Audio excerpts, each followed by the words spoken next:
This conference will now be recorded. Well, good morning. Welcome. It is June the 18th. We are on our third or fourth virtual meeting. So the Worksite Wellness Council of Louisville. So my name is Matt Schwartz. I'm chair of the council, and I want to welcome you this morning. We're glad you joined. We've got a great topic and a great presenter.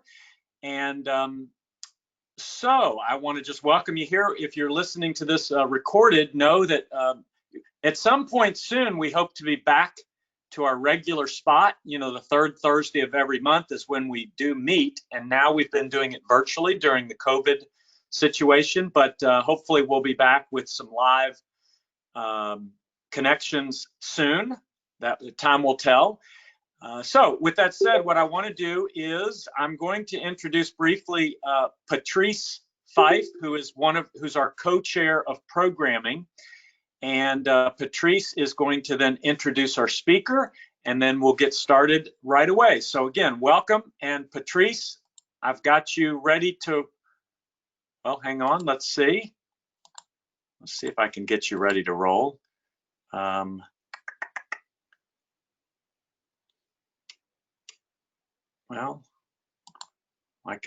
Patrice, maybe you have to unmute yourself. I'm clicking, but it's not. It's not.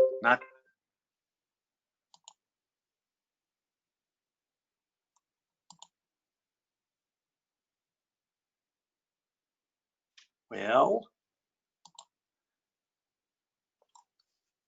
Hello, can everyone hear me? There we go. Okay, yes, we can. Oh, okay, great. Good morning. Okay, good morning, everyone. And once again, welcome to our June monthly conversation, and our lessons learned is our topic for today. Actually, Tiffany is a board member of the Worksite Wellness Council. Tiffany Cardwell is our representative today. Tiffany is a principal advisor on the MCM's HR Advisory Service team.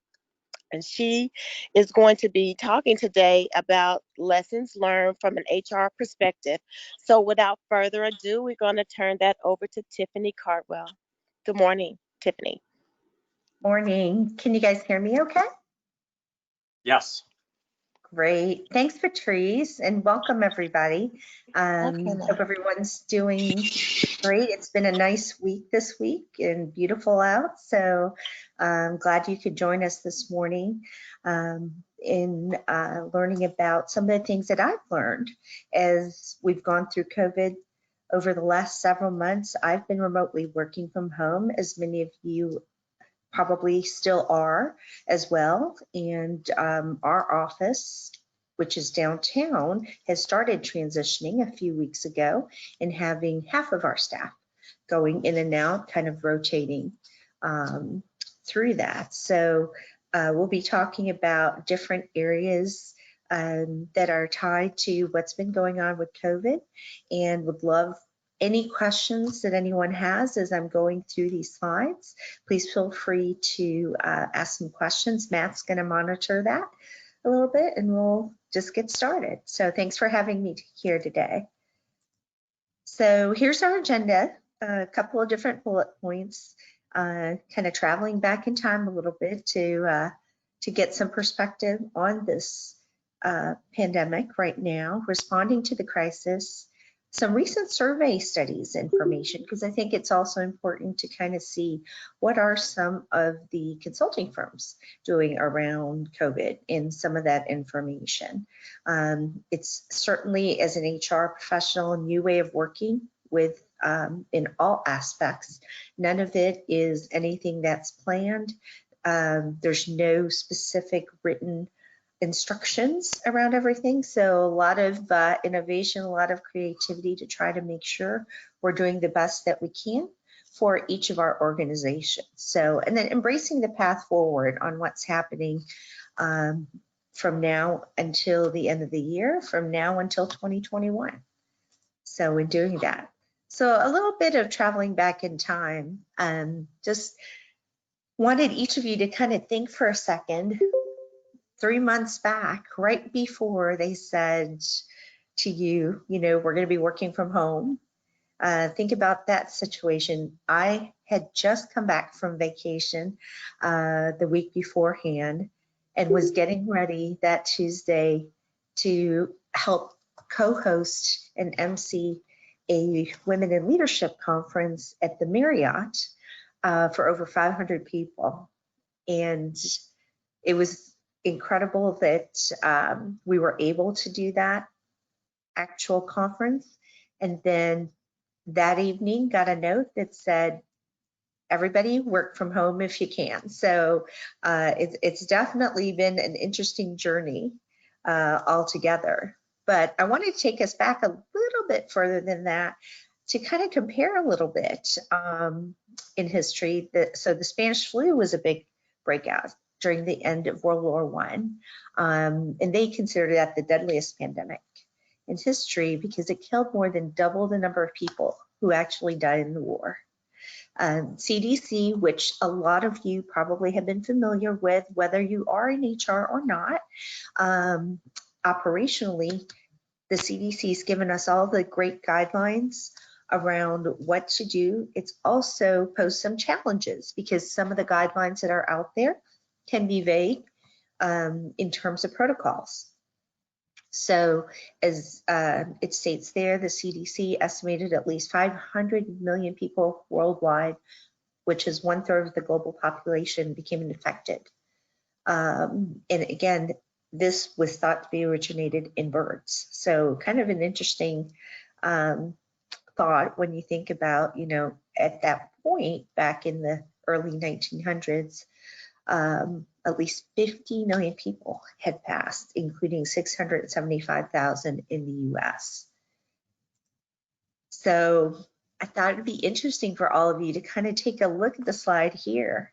These are some of the headings of some of the papers, some of the flyers that were out there. As you can see, the nurse on the left there has, you know, it looks like more of a homemade mask. And I thought the ones on top looked very interesting in terms of the masks that they were wearing, but same as what we're having to do today in terms of a little bit of history. Look at the upper left, it says wear a mask, save your life from the Red Cross. On the right, it says to stop spread of influenza, stay at home. So again, none of these things that we're doing today is really that much different to help prevent the spread of COVID and continue to make sure that everybody is in a safe workplace in doing that. So, and then on the left, bottom left, you see there, it says influenza epidemic closes schools, churches, theaters.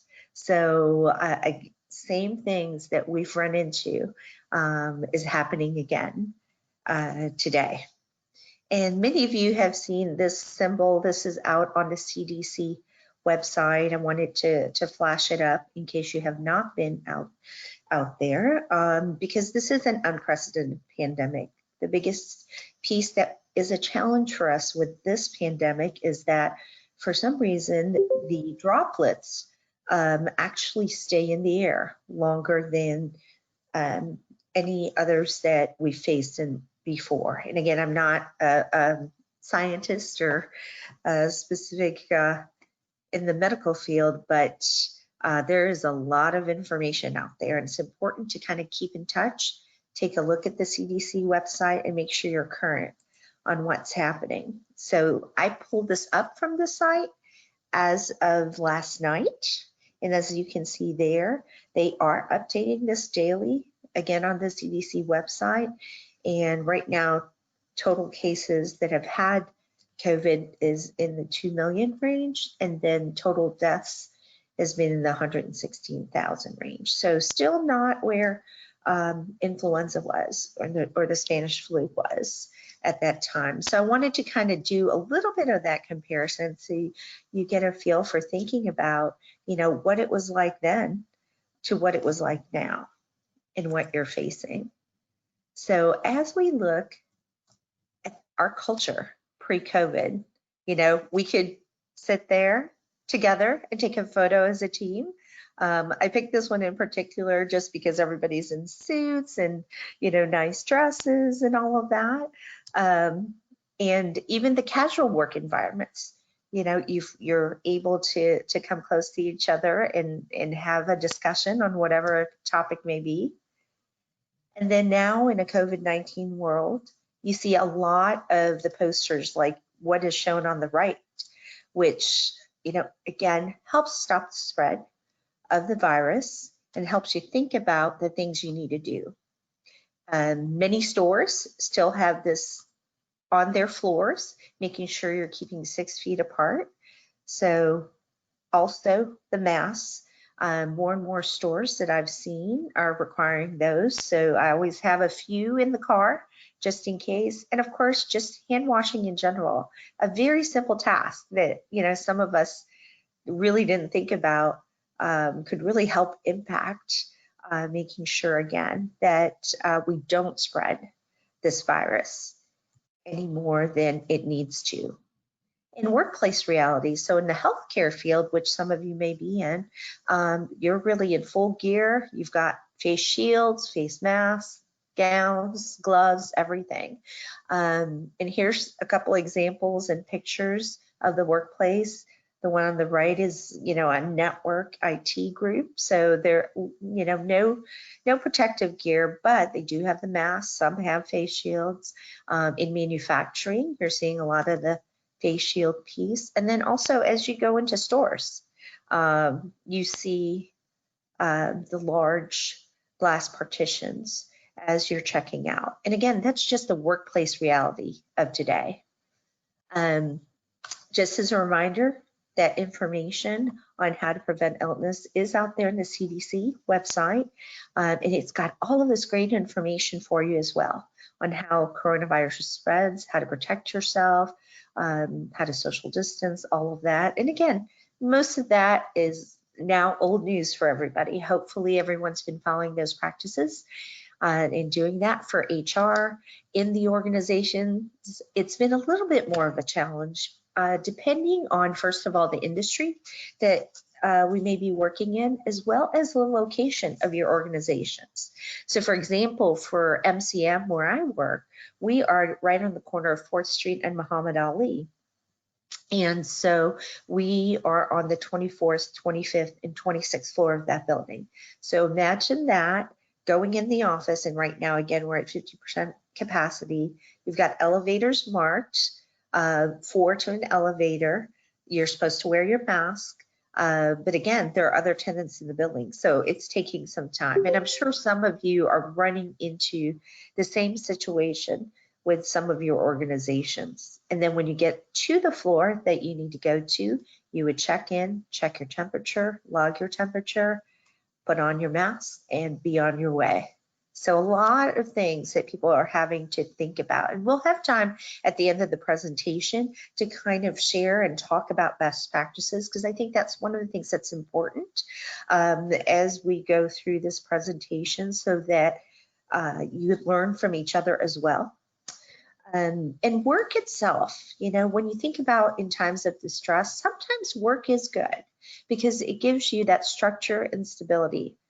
You know, every day I still get dressed as if I'm going to work, so that it gives me that sense of, you know, I'm heading into the office, even though I'm heading to my dining room table with my laptop to start working. And a lot of businesses, and with the work that I do with MCM, so I work with a lot of different clients, a lot of different industries, and they've really discovered that being remote in the workplace actually could work well within their industries. In fact, some industries are finding that it's even more productive for employees because they don't feel the pressure, for example, in some cases where people commute back and forth for long distances, or they feel just at home, being at home with their families in doing that. It also, of course, poses challenges if you have kids or pets or anything of that sort. I've been in many calls and presentations where maybe a cat scrawled on my laptop, or,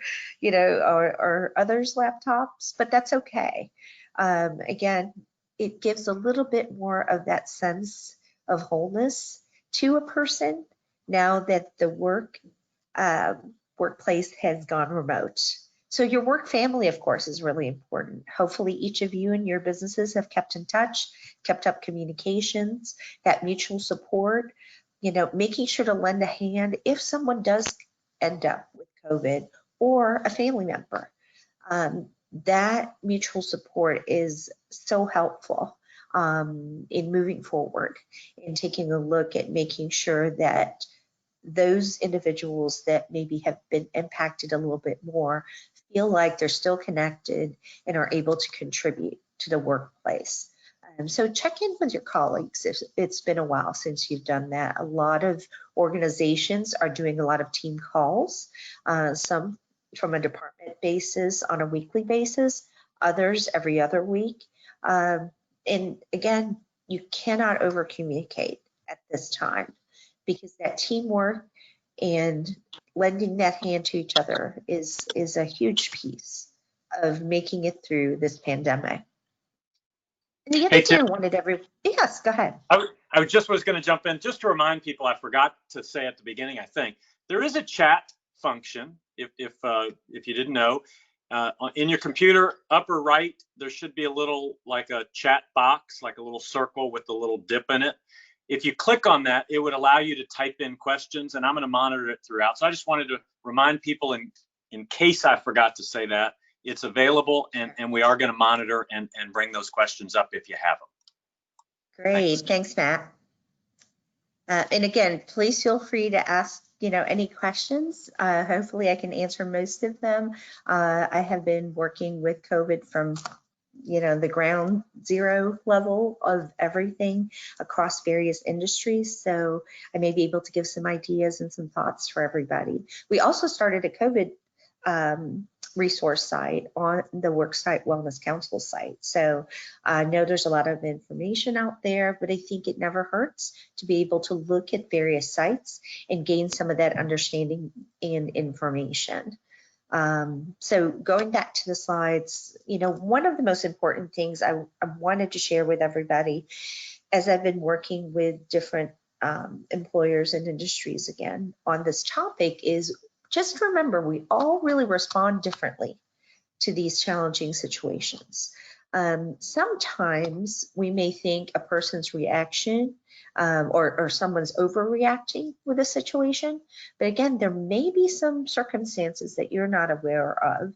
For example, maybe a close family member has contracted COVID, or even unfortunately, some deaths have occurred as well. So it's really important to keep in mind, again, that whatever is presented to you, whether you're a manager, whether you're a coworker, or whether you are the HR professional, that you need to try to listen well and understand the request of the situation and really dig in and see how you can help.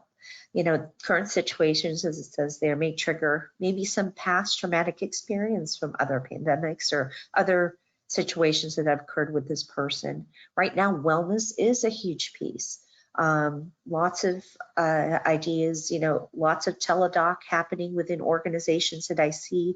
Pre-existing mental health and substance abuse issues may be triggered just because of the stress of what's happening right now, or what's unknown to happen moving forward. And again, during these times, many people may want more concrete information and just someone to talk to. So again, even though people can be resilient, there are some things that each person's going to find more challenging than another. So keep that in mind as you are, again, either continuing to work from home or starting to go into the office. So stress in the workplace.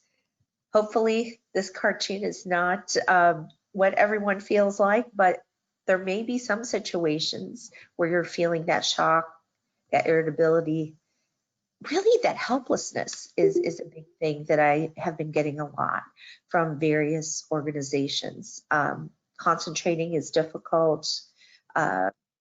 News, of course, there's so much information out there, and that adds to the stress. And again, that concern. And again, it's really important to think about your organization, think about the culture you have and the trust that the leadership has built making sure that your senior leaders are really communicating well with what their game plan, even if that communication is they're not sure what's happening, but here's what we're going to do next week.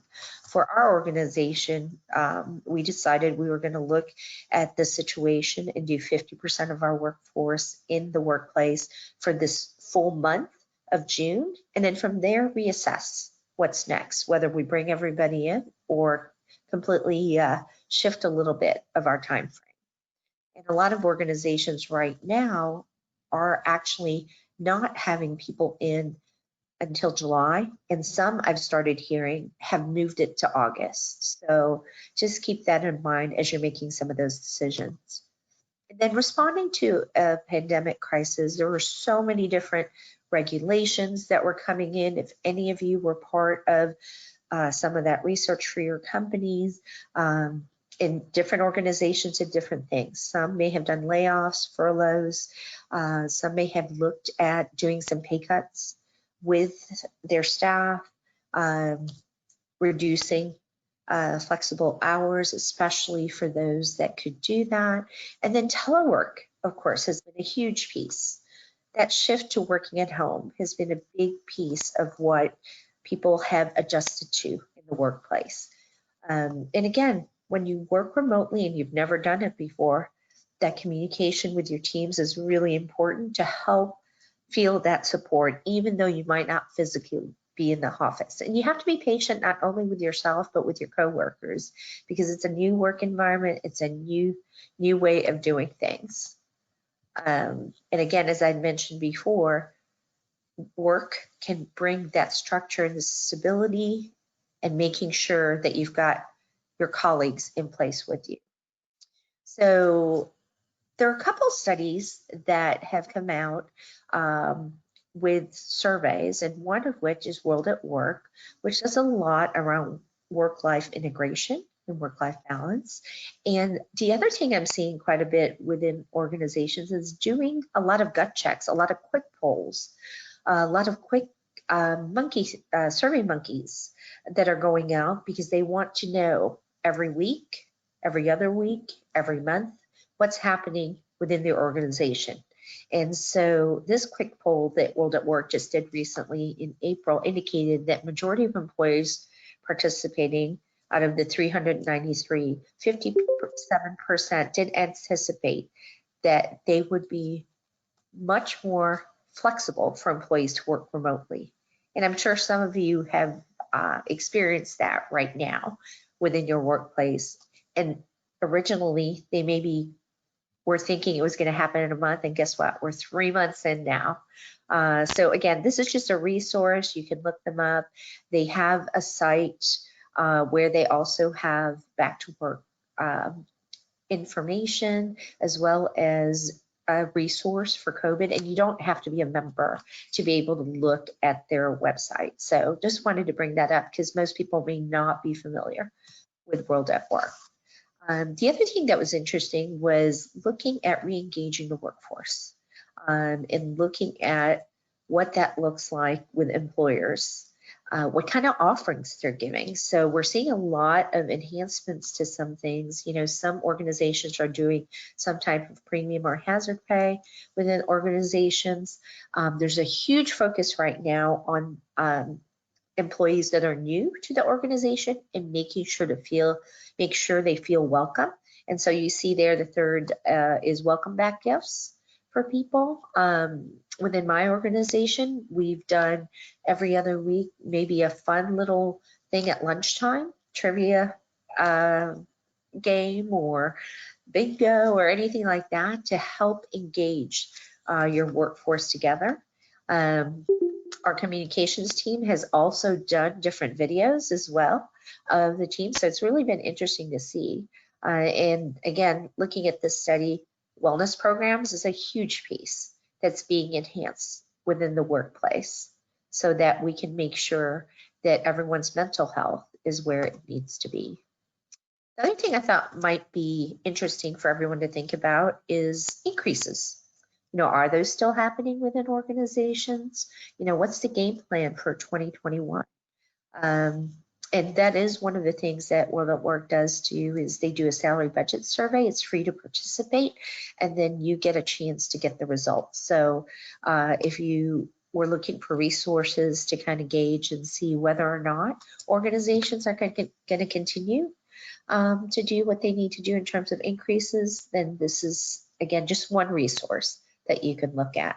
But as you can see there, 57% have already paid or still plan to pay their annual merits. 19% are waiting to decide, and then 17% have canceled. So there is still a good amount there that's looking at their budget, making sure. So Mercer, which is here in town, also has done some survey work around, who's joining organizations, staying and leaving, and the reasons for that. So it's really interesting. One of the biggest pieces that has popped up here is job security, making sure that those that are, either been furloughed or the ones that are in the office right now feel like their job's secure, they have opportunities, they're still receiving competitive pay. And again, you'll get these slides. I just wanted to kind of go over a little bit of what we're seeing out there right now. And again, the other piece that survey showed from Mercer is that employees are energized and want 4 things from their work. Making sure it's empathetic and they're feeling that support. We talked about that earlier in a few of the slides. Making sure things are fulfilling, enriching, work's getting done. They're embracing the fact that they belong to the organization and they see what the senior leaders are doing to drive the organization forward. And then efficiency, making it as simple as possible. And using technology, of course, is a big piece. Tiffany, we did have one question that popped sure. up, and I apologize. It was a couple moments ago from Fran, 3 or 4 minutes ago. So, and the question was about, what about hybrid? So talking about coming back to work, instead of thinking everybody returns, what if some people work remotely or in an office for a little bit of both? It's hard to put the genie back in the bottle. And then Sarah had said, they're currently doing it with administrative staff, working great. Obviously, it doesn't work for production, but they've lightened attendance policy in agreement. So, just the idea that it's probably a little bit of both for a lot of organizations. And it is. Organizations are opening up with remote work, where in the past they would not have considered it whatsoever. And again, it depends on, is it a busy time for your business at this point? What are the different things that need to get accomplished? Like I mentioned, for MCM, we do a lot of finance, accounting, tax, and consulting. So we're doing we've divided our teams into team A, team B, and then half the team comes in the office 3 days a week, the other half 2 days a week, and then that flip-flops the following week. And again, that's just one idea that you can think about, where you get a little bit of both the remote work and the on-site work. Now, some organizations are highly thinking about completely going remote. So, of course, that's going to impact the workplace. It's going to impact the way things function. And it's also going to impact the real estate industry and those offices where those leases usually are built, as well as, if you think about it, if you're downtown, parking, that's also going to be impacted right now. So, but again, there are different things for manufacturing. Some organizations are looking at kind of a mix of shifting when people are coming in and out, and some of them already had different shifts, but they've maybe made that a little bit more open in terms of the hours, just because they need to keep the social distance happening. So hopefully that helps answer those questions that you had. Matt, anything else that popped up? No, that was it. Moment. Great. And please do keep any comments, questions on the chat, because I think it's always good to hear what's on people's minds right now. And again, it is a new way of working. Safety is huge. That's a big piece. So some of you who may be hiring new people into the organization, I'm getting ready to work with a few of those, one at a senior executive level, one at an administrative level.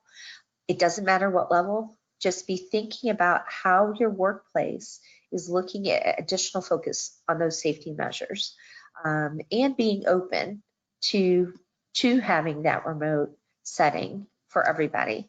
Of course, external events, that right now is not happening as much. And if you do have opportunities where your work is requiring that you meet with a client, it's really important for you to keep track of who they're meeting with, where they're meeting, the time, in case something pops up and someone does end up with COVID. We have a spreadsheet, even if it is just a lunch with myself and a client.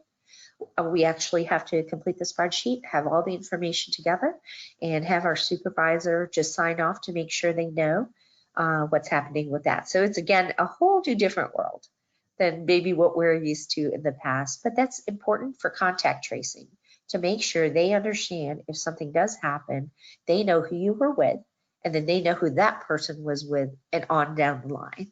So so think about that if you haven't implemented something like that within your workplace. Again, budgets are, of course, being reevaluated and trying to see where things are going to fall through the end of the year.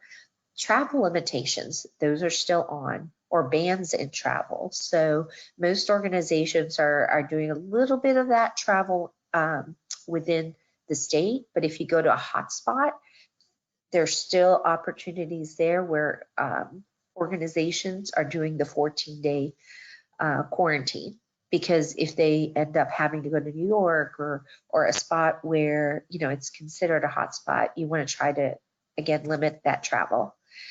And again, that increased reliance on technology is also happening, of course. We're on GoToMeeting today, and there are just so many different options around that within the workplace. And again, thinking about the reality of change, I like this cartoon. If you can read that, it says in the top there, who wants change? Everybody raises their hand. And then who wants to change when you look at the bottom part, right? And the hands dwindle down. Because again, I think the change is needed. I think people know it's needed, but in executing it, it's going to take a little bit of time and effort to doing that. So I think, again, this cartoon really depicts that well.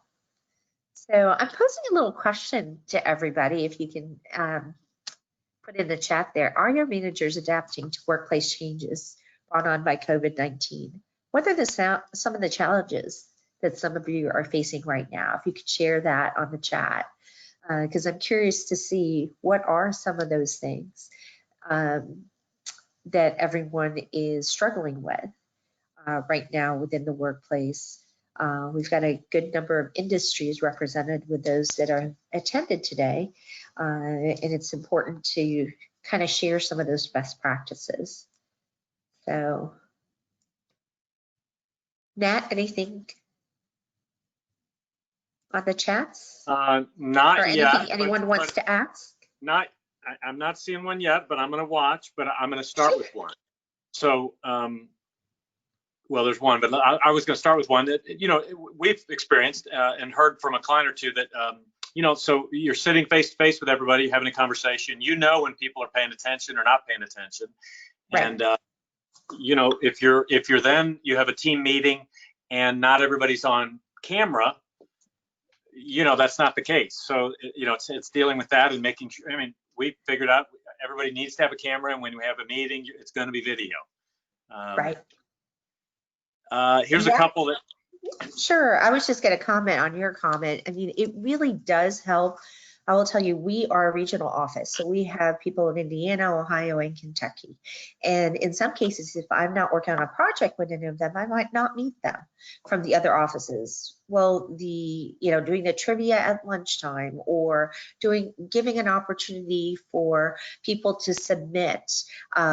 We just did one where you submit your pet. And we're going to have a little pet contest, you know, little things like that. And you get to learn. We did a little talent one where who knew someone could play the guitar and sing so well. So, you know, I think the more you can engage your employees in the workplace, the better it's going to be as we go through all of this process. So go ahead, Matt. And I'm gonna hit them. Yeah, we've got a couple. So Sure, Terry was saying, just decisions around upcoming events like Kentucky Sherm is still scheduled. Yes. Fran said we've been offering lately 1-hour Zoom calls, managing remote teams. Happily, let's see, wait a minute, moved on me. Many have done fairly well. It's just some basic stuff, how to engage the team during the calls, etc. Sarah said the managers are struggling when and how to gather groups again, apart from Zoom and I guess Microsoft Teams. And somebody said, yeah, we kind of require video capability. And I'm seeing that. Yeah. Mm-hmm. Oh, I was going to say, I'm seeing that more and more in terms of that interaction, is that you are to have the video on so that people can see and interact that way. It says effective virtual communication, email, virtual meetings, etc. We've been offering training that have been well attended. Sure. That was Sarah. And then Alex, by the way, I'm going to say Alex Alsop, who is the Worksite Wellness Council of Louisville's new president. So thanks, Alex, for that. And thanks for commenting. But anyway, she said, we have an executive leadership COVID team, meet with the entire company every other week to explain updates, budgets, raises, updates within the company. It makes everybody feel at ease and to be together. Made videos what returning to work will look like in different places. No pressure to return to work. I think a lot will remain remote. Our clinic has adapted really well, started telemed for our employees. So on the videos, our communications team actually walked through with the three of them. They actually walked through the process of going into our building, going into the elevator, taking the temperature. They videoed the whole process. They also videoed if you were going to use the microwave. We've got sprays, we've got gloves, we've got wipes, showing how to actually, make sure everything's clean. So I thought that was very helpful for everyone that has not been in the office the last few months, so they didn't feel like they didn't know what they were walking into. And I think you can't assume that people know what they need to do. I think that guidance is in more need now than it's ever been on that. And I love I could see one of the chat that said something about, people recording a video of their useless talent. And it's pretty fun. One of the coworkers that I have, her talent was just sitting on the back porch with her feet up and, working. So, just have a little fun with it, because I think that, again, puts everyone at ease and just make sure that you're actually, able to be productive, getting the work done that you need to do, and still, engage with each other. So that was it on the chat. If you're seeing it too, that was the last one. So okay, great. And again, you hear this phrase over and over, and I'm sure we will hear something else on the new normal. And thinking about all of these different things that impact it. With effective communications, it's just so important, as a reminder, the different things that you need to make sure you're doing. And again, no assumptions. Make sure you give the feedback. Make sure you continue to have the physical distancing. I think right now people have gotten a little more lax with everything, just because people are returning back to work and everything. But unfortunately, we still do not have a vaccine for COVID. So that social distancing and physical distancing is really important. And again, as I mentioned, these are a couple of the tools that I have worked with, or others have worked with, in terms of staying connected. There's so many out there and so much more to come. But if you'll get these slides, so if there's anything here that you're interested in looking at, I think it'll be something to just kind of enhance your technology area. So this I thought might be interesting for everyone. There's been a shift in focus in operations with many roles. A lot of them are cross-trained now to do different things. So for example, we had a member of the HR organization that's with GE Appliances, and their professional team is actually working on the floor with the manufacturing team. It's opened up communications really well. They've been problem solving well together. So there are some things that are such a positive in what we're doing today. So I've got listed there a couple things. So some companies like Anheuser-Busch and all of our bourbon organizations also have been, producing the hand sanitizers. Different clothing industries are doing masks, as well as property owners either delaying tenants' payments or giving them a month free, those type of things. Stores, of course, dedicating windows of time to our senior clients just to make sure that they're as safe as possible. And then Disneyland just donated, leftover food to food banks while planning for closure. So there's all sorts of examples out there. And each of your businesses may be thinking about working with this pandemic and really looking at where you can maybe create and innovate new products. So some of the things I'm seeing with organizations that shifted: flexible time off and leave policies. You've seen articles out there and interviews on premium hazard pay. In the past, premium and hazard pay usually were tied to international type of assignments, where you're going to a location where maybe warfare was going on and all of that. Now it's starting to be added in the workplace. Incentive plans. So a lot of organizations are looking at their current incentive plans right now and kind of deciding, do we need to open this up across the board? Maybe they had an incentive plan for just their management team, but now, as really hourly workers are going to be critical to everyone's business.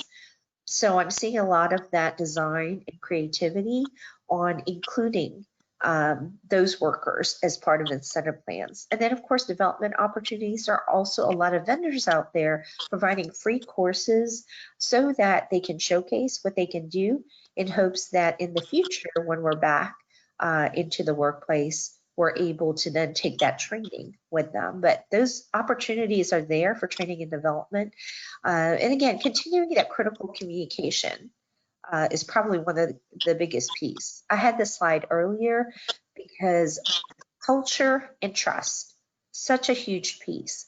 How employers are treating their employees right now is going to fare well for them when they all return back to work. So just making sure you're being flexible, you're listening to your employees, and you're really making sure that they feel like they're part of the organizations. And then this last slide I wanted to show, whenever I go to the grocery store, pick up anything, my reasons why I continue to put on the mask and I continue to social distance. That's King, our soft-coated Wheaten Terrier, and then my family as well. Because again, it's not necessarily that, you may catch something, but that you may give COVID to someone else if you don't realize that you have that right now. So just embrace that path forward as we move on, and really think about what can we do to help the workplace a better workplace moving forward. So we've got about 9-10 minutes right now for any questions, and I thought this would be a good opportunity for us to ask some questions and exchange information. And again, we'll have these slides for you after we finish the presentation today. And I'll tell you what I'm going to try. I'm going to give you 15 seconds of advance warning that I'm going to turn off the, I'm going to unmute everybody. So if you are, I don't know, brushing your teeth, you're yelling at your kids, whatever, I'm giving you a couple seconds just to let you know, but I'll go ahead and unmute, and then, we'll see if we can have a conversation that way. So that'd be great. Here we go. Let's see how we do. So I've unmuted everybody. If you want to speak, make sure that your phone or your computer is unmuted also, but the floor is open if you want to say, somebody thank me for the warning. You're welcome. I've done this before. Great. Any questions or anything anyone wants to talk about around wellness or just operations in general?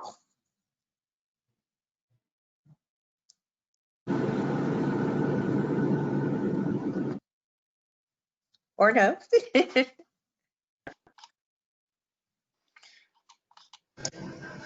Well, Tiffany? I thought I unmuted. Yes, There's somebody. go ahead. Okay. This is Lisa Otto. I was just wondering, I know you've spoken a bit about this, but like you mentioned, there's not a vaccine for the coronavirus. And so, it's still out there and it's still happening, though we're shifting into a more, getting back out there. And as you said, people are kind of, maybe being a little more lax on things. But how are companies making decisions on whether they should be bringing their workforce in, half time or things like, I know you talked about CDC, but it just seems like such a challenging decision to make when really the virus is still out there, and the danger. I'm just kind of curious on that. Yeah, and again, some of the organizations I've worked with, I mean, it takes planning to think about what to do because you've got to make sure you've got your protocols in place and you've got to make sure you can do things like the contact tracing and temperature checks and all of that. And companies are being serious about it, even though some are being more lax a little bit, they are starting to put within their, disciplinary policies, if someone doesn't wear a mask, in common areas and things like that. So I am seeing that because I'll work with them on some of those discussions with those employees to stress how important it is and why it's important to do that. So, and oftentimes, again, it's whatever the goals your business has, like I said, that helps drive how you want to set that up. So the work I do can be done remotely. However, in some cases, because they need to receive the tax form or whatever it might be physically in an office, they do monitor that in, but they make sure that every other cube, every other office has space in doing that. So people are, in companies, I'm seeing companies being thoughtful about it. We just see in the news, I think, too, a lot of what's been happening out there where people aren't social distancing. But I do know quite a number of organizations are taking it seriously, which I'm glad I see, to make sure they're being fair on what their expectations are on that. So are you back in the office yet, or? No, I work for Passport Health Plan, and no, we are not back in the office. We need permission to be able to go into the building and such. Sure. And so we really haven't, I don't think there's a rush to get us back in there because they've set everyone, including our call centers, up to work remotely. But Right. we just are waiting to have some more information from our leadership team. But right now they're just kind of saying ride it where we are. Yeah, and it's at all sizes of companies. Matt, what are you doing with your organization right now? So we're taking it slow. I mean, again, we're unique. I mean, lucky that we can work remotely. So we've been remote and we had folks before, so it was easy to transition. We already knew how to do it. The answer is, we're actually planning right now, probably beginning of July. I mean, we went, I'll say this, we communicated with people, as a progressive thing to step away. But now what we've done, we asked people, number one, if we roll out a plan to come back to the office, are you comfortable to come back? So we asked everybody, just give us your feedback. And second, if we have precautions in place, would you be comfortable meeting with clients? And, so that gave us some intel. And then we've just been kind of mapping out the signage that we want, the communication that we want, what would the protocols be? So, that's kind of our plan. And as I said, we can work remotely largely. We can do most of what we need to do on a phone or over the internet. So. Sure. No, that's great. And again, from the earlier question, it does take a little bit of planning so that you can make sure, and I'm glad you brought that up, Matt, because a lot of organizations are doing that. I mentioned earlier, kind of surveying their employees directly to say, what is it you're comfortable with? So that if they're not just making up, you know, what those regulations will be. Well, and the beauty of that was that, I mean, I've read a ton of stuff. I've seen, I mean, there's a million resources out there, but you know, it's not real until you're trying to figure it out yourself. So what actually happened when we asked that question, and we asked the 2 questions, and then we said, is there anything else top of mind? You know, we got several really good suggestions. And so that kind of, for us, helped map out, well, what should we be communicating, because people were asking questions of concern. So. Yeah, and usually there are some things you didn't think about, right? That come up. Well, that's the point. As much as we were thinking it through, until it was really real, you know, it's all conceptual until you flip the switch. So anyway. Exactly, and you know, each plan for each organization is a little tweak here and there. Again, depending on the clients you're working with, the industry, and then the different goals that you have for the year that you're trying to accomplish. So in doing that, any other questions from anyone? Yeah, you can either send it to the chat. I mean, somebody said they love the idea of videos, what it looks like to return to work. So, but yeah, I don't see any other chat. Again, if everybody should be unmuted, available if you want to say something, but we're coming up on the last few minutes, but yeah, and if there is anything in the chat that, you know, we need to answer, we will do that for sure. I don't know if we caught everything, but and then we'll have the presentation so out there as well. Matt, anything that you wanted to share? Yeah, no, the only thing maybe what I'll share with everybody is, again, 3rd Thursday of every month. So Thursday, the 16th of July, we have again another meeting planned. I'm asking, I don't know now, I've flipped off of it, but if do we have, I know we must have a topic set. I'm just not sure what it is off the top of my head. If Patrice is still on there, or Candace, or you know, somebody that knows, speak up. But that is there. I'm not sure if we have something for August, but then I do know that in let's see here, our conference, of course, is planned for, hopefully our conference is planned, I think it's August. Well, I'm going to say 20th, but let me just say it's in that time frame. It's planned. I don't know why I'm not finding it right. September 24th. September 24th. September 24th. Our esteemed president leaped in. Thank you. That's why I was struggling to find it. So again, know that we do have our next, and my guess is the next, even this will be virtual. We are talking about potentially trying to get even a panel that would be live, but I'm not sure that we'll all be gathering. But again, 3rd Thursday of every month, we appreciate you being here. Tiffany, thank you so much. We appreciate you sharing all your insights. That's a lot of things that we're not, again, you're in a bunch of different places and seeing all this, thinking about it. So thank you so much. And again, thanks to all who attended. And so we will consider it a wrap at 9:01. So, yes, ma'am. Yes. You had asked about the following meeting, July's meeting. And yes, sir. The title, our presentation will be by Julius Rhodes. He has actually been one of our keynote speakers in our conference. And the title is, "It Starts with Leadership: Tips to Improve Resilience and Well-Being During Uncertain Times." Awesome. And that will be July the 16th, the third Thursday.